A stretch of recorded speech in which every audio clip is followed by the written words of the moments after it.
Hey, welcome back, everybody. With so many new advances to share with knee replacements and joint health, joining us right now is Dr. David Graybill of Central Indiana Orthopedics. Good morning to you, doctor. Hi, how are you guys Thank today? you so much for being here today. This is something you and I were talking about a little earlier. This is so interesting. But what I find most interesting as well is you were a patient yourself. Yeah. Yeah, so you have this personal story to share. Tell us more. So arthritis has been a growing problem over the last several decades in the hip and knee world. So arthritis is associated with three primary factors. One is increasing age. Each decade, incidence increases.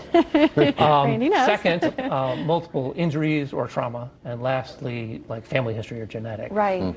So today, we have an increasing age population, as exemplified by the baby boomers.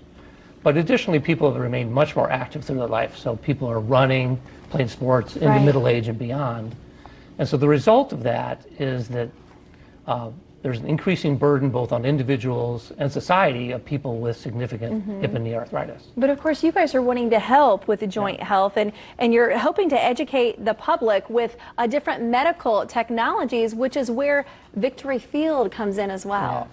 So with Stryker, we're partnering, and we'll be there tomorrow. Okay. And then have another conference on the 19th. We'll have a robot there.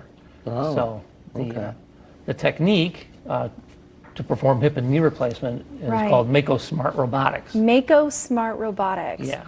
Okay. And hip and knee replacement has the opportunity to really improve people's quality of life, because as we develop arthritis, we're severely impaired. And we also see many comorbidities like diabetes, obesity, et cetera. And so when people get impaired, we can improve that. So the Mako Smart Robotics is a tool, is both a planning and a surgical tool. Okay. The surgical tool is actually a robot with an arm, and that arm controls our instruments. We actually operate them, but it's under something called haptic control, so that we can maintain our alignment or resection within a 1 millimeter or 1 degree. Isn't it amazing, the technology? Yeah, nowadays? Is that what you had done on your knee there, the It robot there? It is. Did it? Okay. So if we ever get out of those boundaries, the device stops, so we can be very accurate. And we can individualize component position, which we didn't used to be able to do. And you say at Victory Field, people are actually going to have a chance, right, to speak to an orthopedic surgeon. And this is very interactive and fun, too, right? Yeah, absolutely. We're going to have a robot on site, a booth, several others of my partners and other surgeons will be there. And will it be in action, the robot, or just I think it's going to be static. It'll be mostly talking with us. Okay. There are some videos of the robot in action, and it works for partial knee, total knee, and total hip. Okay. And we can actually look at where our components are going to be in space before we do them. So rather than reacting to that, we can take the patient's soft tissue balance into consideration. We do a preoperative CT, intraoperative assessments. So it's a very interesting technology. It's also interesting, and then you say after the games there's going to be a seminar, right, at the stadium for people to learn more. Tell me about that very quickly. That's August 19th. Okay. And you can get to that with the MakoSmartRobotics.com. Okay. I have had both my knees replaced with that technology. Wow. I did great.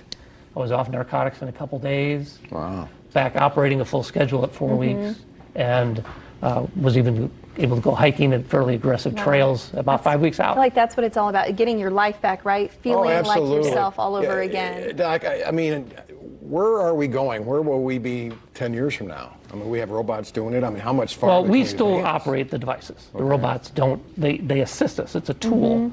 But it's a little bit like the Tesla idea in that there's upgrades. So the technology continues to upgrade, and that'll continue through the future. And I think that robots are here to stay. And they can improve our precision and help us individualize the device or the implants for each patient to prevent problems like dislocation, et cetera. And continue. Doctor, thank you so much. We really do appreciate your you're time. very I'll put all welcome. the details about that event on Indy